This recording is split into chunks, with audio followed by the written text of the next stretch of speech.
இங்கு ஒரு கட்டுக்கோப்பான சுயமரியாதை மிக்க ஒரு ஆர்ப்பாட்டத்தை தலைமையேற்று நடத்தி கொண்டிருக்கும் மக்கள் மன்றத்தின் ஒருங்கிணைப்பாளர் தோழர் மகேஷ் அவர்களே, மக்கள் மன்றத்தோடு உறுதுணையோடு பயணிக்கும் இந்திய கம்யூனிஸ்ட் கட்சியினுடைய பொறுப்பாளர் தோழர் லாரன்ஸ் அவர்களே, மக்கள் மன்ற ஆர்ப்பாட்டங்களானாலும் சரி, பொதுக்கூட்டங்களானாலும் சரி, அதில் சிறப்பு கண்டன உரையாற்ற சென்னையிலிருந்து வருகை தரும் விடுதலை சிறுத்தை கட்சியின் மாநில பொறுப்பாளர் தோழர் பார்வேந்தன் அவர்களே, விடுதலை சிறுத்தைகள் கட்சியிலிருந்து வருகை தந்திருக்கும் இதர இளைஞர்களே மற்றும் இங்கு இந்த கடும் வெயிலிலும் போராட வந்திருக்கும் மக்கள் மன்றத்தின் பொறுப்பாளர்கள் அனைவருக்கும் மக்கள் மன்றத்தின் சார்பாக வணக்கத்தை தெரியப்படுத்திக் கொள்கிறேன். தோழர்களே, மொழி என்பது ஒரு கருவி, அது தொடர்பு கொள்வதற்கான ஒரு கருவி என்றுதான் நாம் சாதாரணமாக நினைத்துக் கொண்டிருக்கிறோம். ஆனால் மொழி என்பது வெறும் ஒரு கருவி அல்ல. மொழி என்பது ஒரு மக்களுடைய பண்பாட்டை பிரதிபலிக்கும். ஆகையால் உதாரணத்துக்கு சொல்றேன், சில விஷயங்களை படிக்கும் பொழுது கேட்கும் பொழுது வியப்பாக இருந்தது. பெங்காலி என்ற ஒரு மொழி, அது எங்கிருந்து வந்தது என்றால் பழங்குடி மக்களான முண்டாக்கள் என்ற அந்த மொழியிலிருந்து வந்திருக்கிறது. அந்த மொழியில் நீங்கள் பார்த்தீர்கள் என்றால் அவன் அவள் என்ற பதங்களே கிடையாது, ஆண் பெண் என்ற வேறுபாடே கிடையாது. இது என்ன சொல்ல வருகிறது? அந்த பழங்குடி மக்களிடம் ஆண் பெண் என்ற வேறுபாடின்றி அவர்கள் மனிதர்களாக சமத்துவமாக வாழ்ந்ததனுடைய ஒரு அறிகுறி தான் அத்தகைய ஒரு விஷயம். நீங்கள் காட்ஸ் மஸ்ட் பி கிரேசி என்ற ஒரு ஆங்கில படத்தை பார்த்தீர்கள் என்றால், ஒருத்தன் காட்டுல இருந்து நாட்டுக்கு வந்துட்டு அவன் பசியில ஒரு ஆட்டை சாப்பிடுவான். ஆட்டை கொலை செய்து சாப்பிட்டு விடுவான். அவனை நீதிமன்றத்தில் நிறுத்துவார்கள். நீ செய்வது தப்பில்லையா? ஒரு ஊராங்கிட்ட ஆட்டை நீ சாப்பிடலாமா? உனக்கு குற்ற உணர்வு இல்லையா என்று அவனிடம் கேட்க முயற்சிக்கும் அந்த நீதிமன்றம். ஒரு மொழியாக்கம் செய்பவரை கொண்டு முயற்சிக்கும். ஆனா அந்த இனத்துல, அந்த பழங்குடி இனத்துல குற்ற உணர்வு என்ற வார்த்தை கிடையாது தோழர்களே. ஏன் தெரியுமா? அங்க சொத்து கிடையாது. சொத்து இல்லைன்னா குற்றமே நிகழாது என்பதனுடைய இலக்கணம் தான் அது. சொத்து வந்ததுக்கு அப்புறம் தான் எல்லா பிரச்சனையும். அதனால்தான் மக்கள் மன்றம் பொது உடைமை சித்தாந்தத்தை உருவாங்கி இருக்கிறது. மிக அழகாக தோழர் உண்ணாமலை தோழர் சொன்னார். என்னென்ன பேசணுமோ அத்தனையும் சாராம்சமாக சுருக்கமாக ஒரு 10 நிமிடத்திற்குள் எல்லாத்தையும் பேசிட்டு போனார். உண்மையிலேயே அந்த ஒரு உரையே போதுமானதுன்னு நினைக்கிறேன். அந்த அளவுக்கு மிக அற்புதமாக. வருத்தம் என்னவென்றால், இப்படியெல்லாம் பாஜக நம் மீது அநீதிகளை திணிக்கும் பொழுது போராடுவதற்கு தலித் மக்களும் பழங்குடி மக்களும் தான் சாலைக்கு வர வேண்டும். மற்றவர்கள்லாம் வீட்டில் உட்கார்ந்துட்டு இருப்பாங்க. பாருங்கள், மீண்டும் மீண்டும் அந்த சுமை உழைக்கும் மக்கள் மீதே திணிக்கப்படுவதுதான் நமக்கு வேதனையாக இருக்கிறது தோழர்களே. மொழி, இப்ப நாம் சில மாயைகளை உடைத்தாலும் நம்ம என்ன நினைச்சுக்கிறோம்னா, இந்தியா முழுக்க இந்தி தான் பேசுறாங்க, இந்தியா முழுக்க இந்தி ஒரு பெரும்பான்மை மொழியாக இருக்கிறது, ஆகையால் ஒரு இந்தியா முழுக்க ஒரு பொதுவான மொழியாக இந்தி ஏன் இருக்கக்கூடாது என்பது போன்று நம்ம என்ன பண்றாங்க, ஒரு மயக்கத்திற்குள் ஆழ்த்துகிறார்கள். உண்மையிலேயே இந்தி பிறந்தது 11ஆம் நூற்றாண்டில் தான். அதுக்கு முன்னாடி இந்தி கிடையாது. சமஸ்கிருதம் சொன்னாங்க இல்லையா, இந்தி வரும் முன்னே பின்னாடி சமஸ்கிருதம் நம்மிடம் திணிக்கப்படும். அப்ப சமஸ்கிருதம்ன்றது என்ன மொழி? சமஸ்கிருதம்ன்றது ஆடு மாடு மேய்ச்சிட்டு வந்த ஆரியர்கள் பேசிய மொழி, பேச்சு மொழி தானே தவிர அதற்கு வரி வடிவம் கிடையாது. அது எந்தெந்த மாநிலத்துல பேசுறாங்களோ சமஸ்கிருதத்தை அந்தந்த மாநில மொழியை பயன்படுத்தி தான் எழுதுவாங்க. இப்ப இங்கிலீஷை நம்ம தமிழ்ல எழுதுறோம் இல்லையா, ஹவாயின்னா கூட என்ன பண்ணலாம், சாரி தமிழ்ல எப்படி இருக்கிற அப்படின்றத கூட ஆங்கிலத்திலேயே நம்ம என்ன பண்ணலாம், எப்படி இருக்கிற அப்படின்னு எழுதலாம். அதுபோல்தான் சமஸ்கிருதம் உயிரோடு இன்று வரை ஏதோ இருக்குதுன்னா அப்படிதான் இருக்குதே தவிர அது செத்து போன பாஷை என்று தான் எல்லோரும் சொல்லிக் கொண்டிருக்கிறோம். இப்ப இந்த இந்தியை திணிக்கிறத நாம் ஏன் எதிர்க்கிறோம் அப்படின்னா, இதன் மூலம் பார்ப்பனர்கள் மேலாதிக்கம் செலுத்துவார்கள். அங்கதான் நம்ம பிரச்சனை. நமக்கு மொழி மேல, தமிழ் சொன்னது போல் மொழி மேல் நமக்கு என்ன கிடையாது, எந்த தனிப்பட்ட பகையும் கிடையாது. ஆனா இந்தி வந்துச்சுன்னா பின்னாடியே மூட நம்பிக்கைகள், புராண குப்பைகள் எல்லாம் கூடவே சேர்ந்து வரும். ஐஐடி பேராசிரியர் சொன்னாரு, அதான் எனக்கு எப்பொழுதும் ஞாபகம் வரும். இருக்கிறதுலயே, அதாவது ஒரு ஐஐடிக்குள்ள நுழையணும்னா சாதாரண விஷயம் இல்லை, பயங்கரமா படிக்கணும். மிகப்பெரிய அறிவுஜீவிகள் தான் ஐஐடி பக்கம் போறாங்கன்னு சொல்லுவாங்க. ஆனா அந்த ஐஐடி இயக்குனர் சொல்றாரு, என்ன சொல்றாரு தெரியுமா? கொஞ்சம் மூத்திரம் குடிச்சா போதுமா, என்ன ஆகுமா, ஜுரம் போயிடுமா, உடம்புக்குள்ள இருக்கிற அத்தனை பாக்டீரியாக்கள், ஈகோலி போன்ற மிகப்பெரிய பாக்டீரியா கூட என்ன ஆயிடுமா, மூத்திரம் குடிச்சா சரியாயிடும் அப்படின்னு யார் சொல்றது? நாம் சொல்லல, ஒரு ஐஐடி இயக்குனர் காமகோடி என்பவர் சொல்கிறார். தொடர்ந்து எவ்வளவு ஒரு முட்டாள்தனத்தை உள்வாங்கி இருக்கிறார்கள் இவர்கள். ஏன் இவங்க படிக்கிறது என்னது, இந்த குப்பைகளை எல்லாம் படிக்கிறாங்க. இந்த குப்பையெல்லாம் படிச்சதுனாலதான் ராஜஸ்தான் நீதிபதி சொன்னாரு, மயில் ஆண் மயில் பெண் மயிலோடு உறவு கொண்டு என்ன பண்றது இல்ல, கருத்தரிக்கிறது இல்லையா. அந்த பெண் மயில் ஆண் மயிலுடைய கண்ணீரை குடிக்குதான். கண்ணீரை குடிச்சவொன்னா அது முட்டை போட்டுருணும். எங்க இருக்கு பாருங்க இவர்களுடைய அறிவு. அப்ப நாம் தமிழர்கள் பெரியார் வழியில் சுயமரியாதையோடு ரொம்ப தெளிவா இருக்கிறோம். இந்த தெளிவை குலைக்கணும். நம்மளுடைய போராட்ட குணத்தை எப்படியாவது என்ன பண்ணணும், சீர்குலைக்கணும். இந்த நோக்கத்தில் தான் தமிழகத்தை குறிவைக்கிறார்கள் தோழர்களே. ஆகையால் நாம் எச்சரிக்கையாக இருக்க வேண்டும். இந்த இந்தி போராட்டம் இது முதல் போராட்டம் இல்லை, 7 கட்ட போராட்டமாக நடந்திருக்குது. இந்த 37 தொடர்ந்த போராட்டம் தொடர்ந்து நடைபெற்று கொண்டிருக்கிறது. இந்த 7 கட்ட போராட்டத்துல போராடியவர்கள் யார் தெரியுமா? அதெல்லாம் பார்க்கும் பொழுது உண்மையிலேயே அந்த 65களில் நடந்த போராட்டத்துல மட்டும் கிட்டத்தட்ட 800 பேர் மேல் குண்டு பாய்ந்திருக்கிறது. அத்தனை பேர், அதுவும் குறிப்பாக சிறைக்கு சென்றவர்கள் பெண்கள்.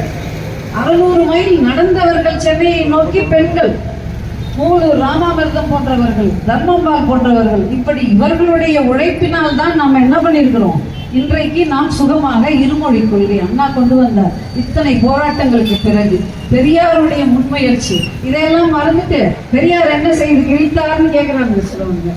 உண்மையா இல்லையா?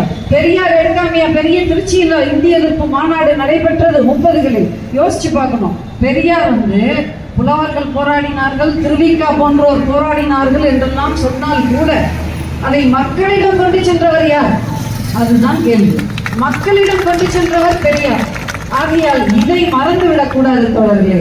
அடிக்கடி சொல்வாங்க, பெரியார் ஜின்னா அம்பேத்கர் போன்றோர் சந்தித்திருக்கிறார்களா?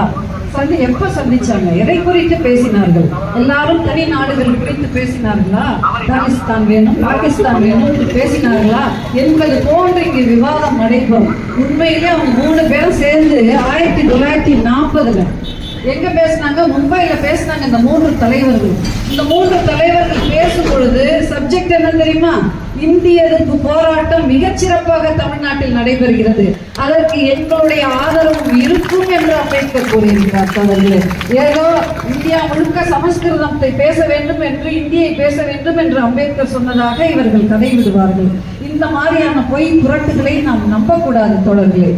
மெயினா இந்த இந்தியை எப்படி திணிக்கிறாங்கன்னு நம்ம புரிஞ்சுக்கணும். இந்திய நேரடியா திணிக்கல, தேசிய கல்விக் கொள்கை மூலமாக திணிக்கிறார்கள். அதுதான் நம்ம புரிஞ்சுக்கணும். தமிழ்நாட்டுல சில சிபிஎஸ்இ பள்ளிக்கூடங்கள் இருக்கும். சிபிஎஸ்இ சிலபஸை, பாடத்திட்டத்தை பின்பற்றுகிற கல்விக்கூடங்கள் கேந்திரிய வித்யாலயா அப்படின்னு இருக்கும். அங்கெல்லாம் எதற்காக அந்த பள்ளிக்கூடங்களை தொடங்கினாங்க தெரியுமா? அதாவது மத்திய அரசு, ஒன்றிய அரசுல வேலை செய்யற ஊழியர்கள் மாநிலமா மாறி போயிட்டே இருப்பாங்க. அப்ப பிள்ளைங்களை டிரான்ஸ்பர் ஆகும்போது கூட்டிட்டு போகணும். அப்ப நாடெங்கும் ஒரே சிலபஸ், ஒரே பாடத்திட்டமா இருந்தா அவர்களுக்கு எதிராக இருக்கும் என்ற காரணத்திற்காக தான் அந்த பள்ளிகள் உருவாக்கப்பட்டது. ஆனா இப்ப இந்த பாஜக அரசு என்ன நினைக்குது? எதற்காக 2000 கோடியை கொடுக்க மறுக்குது? மாநில அரசுல இந்தி அவசியம் இல்லை, ஏற்கனவே பல விஷயங்களை சொல்லிவிட்டார்கள். இங்கு இருமொழி கொள்கை தான். இருமொழி கொள்கை இருக்கும்போது நாங்கள் எதற்காக இந்தியை படிக்க வேண்டும்? கர்நாடகா சொல்லுது. உண்மையிலேயே அதாவது இந்தியாவில் பல்வேறு மாநிலங்களில் அவர்கள் பல்வேறு மொழிகளை பேசுகிறார்கள். போஜ்புரி, ராஜஸ்தானி, இப்படி பல்வேறு மொழிகள். ஆனால் அத்தனை மொழிகளையும் அது விழுங்கி விட்டு இந்தி வாழ்ந்து கொண்டிருக்கிறது.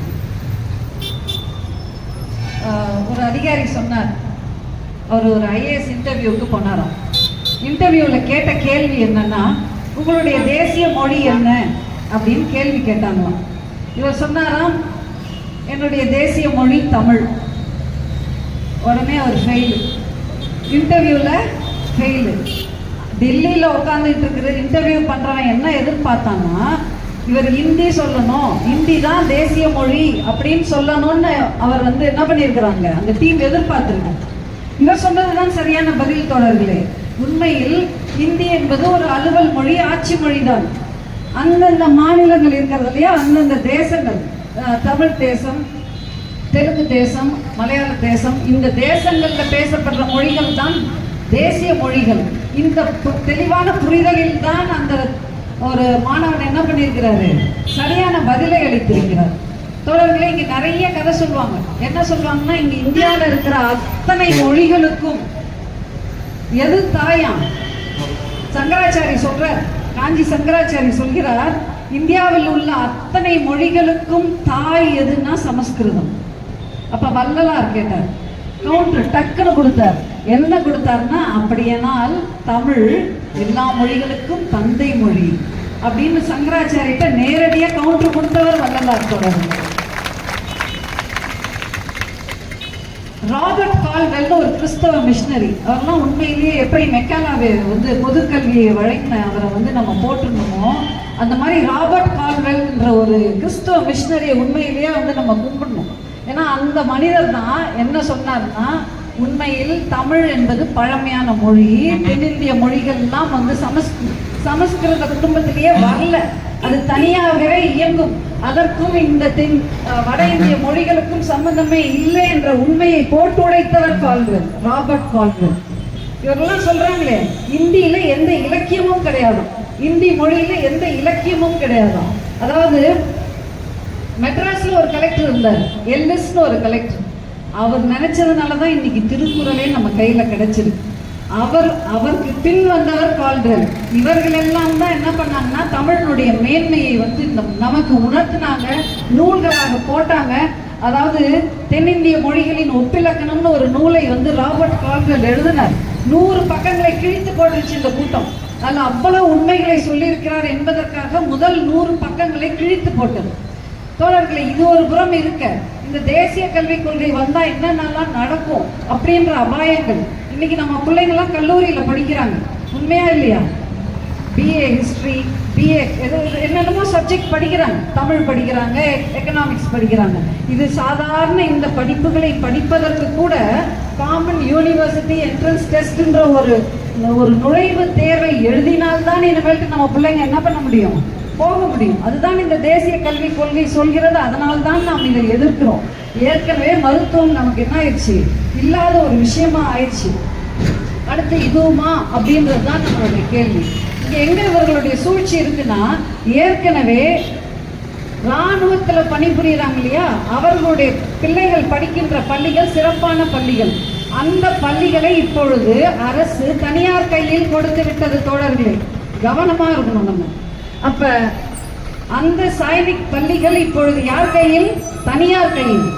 படிப்படியா இங்க தமிழக அரசு நடத்தும் பள்ளிகளையும் தேசிய கல்விக் கொள்கையை கொண்டு வந்து அவற்றையும் PM ஸ்ரீ பள்ளிகளாக, இன்னைக்கு எப்படி கேந்திரிய வித்யாலயா நடக்குது, CBSE பள்ளி, அதுபோல் இங்க தமிழக அரசு கல்வி முறையில நடக்குது இல்லையா, அத்தனையையும் இவர்கள் மாற்றி கடைசியா எங்க போய் கொண்டு போய் முடிப்பாங்கன்னா, தனியார் கையில் ஒப்படைப்பதற்குத்தான் இந்த பாஜக அரசு வந்து யோசிச்சுட்டு இருக்கு. தோழர்களே, இதை நாம், இந்த அபாயத்தை நாம் புரிந்து கொள்ள வேண்டும்.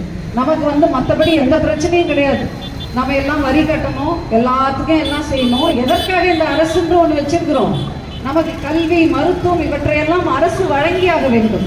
ஒரு சோசியல் வெல்ஃபேர் அரசுனா இதெல்லாம் செய்யணும். வெறும் சட்ட ஒழுங்கை பாதுகாப்பது மட்டும் இவர்களுடைய வேலை அல்ல. ஆகையால் தான் சொல்றோம், இவர்கள் வந்து தனியார் கையில் ஒப்படைப்பதற்காக இதையெல்லாம் செய்கிறார்கள். இந்த அபாயங்களை உணர வேண்டும். அது மட்டுமல்ல தோழர்களே, காந்தி சொன்னார், காந்தி ஓரளவுக்கு இந்த விஷயத்துல நியாயமா தான் இருந்திருக்கிறார். அவர் சொன்னார், ஹிந்தி வேணாம், இந்துஸ்தானி இருக்கட்டும். இந்துஸ்தானின்னா என்ன? இந்துஸ்தானின்றது உருதும் சமஸ்கிருதமும் கலந்தது. அட்லீஸ்ட் பாகிஸ்தான் மக்களை திருப்திப்படுத்துற வகையில இருக்கும். வெறும் இங்க இருக்கிற பார்ப்பனர்களை மட்டும் திருப்திப்படுத்தாம, இங்க வந்து ஏற்கனவே அவர் காலத்தில் இந்து முஸ்லிம் மத கலவரங்கள் நடந்து வந்த நேரம். ஆகையால் சொன்னார், பாகிஸ்தானிகள் பிரிந்து போகாமல் இருக்க வேண்டும் என்றால் இந்துஸ்தானி மொழியை வந்து நம்ம இந்தியாவெங்கும் அதனுடைய ஒரு தொடர்பு மொழியாக ஆக்கலாம் என்று காந்தி சொன்னார். தொடர்களே, இத்தனை விஷயங்கள் இருக்கிறது. இப்ப நமக்கு வந்து பாஜகவினுடைய தொடர்ச்சியான சூழ்ச்சிகளை நாம் பார்த்து கொண்டே வருகிறோம். எந்தெந்த விஷயத்தெல்லாம் இவர்கள் வந்து சூழ்ச்சி மேல சூழ்ச்சி, ஒன்று ஒன்றா அடுக்கணும்னா இன்னைக்கு வந்து 39 மாநிலங்கள் இருக்கிறது. ஐ மீன் தமிழகத்துக்கு வந்து எம்பி சீட் எத்தனை இருக்குது? 39 இருக்குது. இதை 31ஆக மாற்றுவதற்கு தான் தொகுதி சீரமைப்பு என்பதை கொண்டு வந்திருக்கிறது பாஜக. இதெல்லாம் அடுத்தடுத்து வர அபாயங்கள். அந்த மாதிரி வக்ஃபு வாரியம்னு ஒண்ணு, இஸ்லாமியர்களுடைய சொத்தை பறிப்பதற்காக தான் இந்த வாரியத்தை கொண்டு வருகிறது தொடர்ந்து. இப்படி எல்லோரையும், கிறிஸ்தவர்களை, இஸ்லாமியர்களை, இவர்களை எல்லோரையும் வந்து இரண்டாம் தர குடிமக்களாக ஆக்கி இங்க வந்து வெறும் இந்துக்கள் மட்டும் வாழணும் அப்படின்னா கூட மகிழ்ச்சி அடையலாம். இந்துக்களுக்காக ஏதாவது ஒரு வேலை வாய்ப்பு ஏதாவது கொண்டு வருதா பாஜக அரசு? இல்லை. இது இந்துக்களை வந்து அடியானா வச்சுக்கிட்டு இவர்களுக்கு சேவை செய்வதற்கு வச்சுக்கிட்டு பார்ப்பனர்கள் சிறப்பான ஒரு வாழ்க்கையை வாழ்வதற்காகத்தான் இவர்கள் திட்டமிடுகிறார்கள். இதுதான் இந்து ராஷ்டிரம். இந்த சூழ்ச்சிகளை நாம் புரிந்து கொள்ள வேண்டும் தோழர்களே. ஆகையால் தோழர்களே, எப்படி இந்தி போராட்டத்துல 7 கட்ட போராட்டத்தில் எப்படியெல்லாம் பெண்கள் போராடினார்களோ பெரியார் தலைமையில், அது பேரறிஞர் அண்ணா தலைமையில், இவர்கள் தலைமையெல்லாம் எப்படி போராடினார்களோ அதுபோல் நாமும் போராட வேண்டும். நாம் இதை வந்து சாதாரண விஷயமாக எண்ணக்கூடாது என்று சொல்லி முடித்துக் கொள்கிறேன். நன்றி.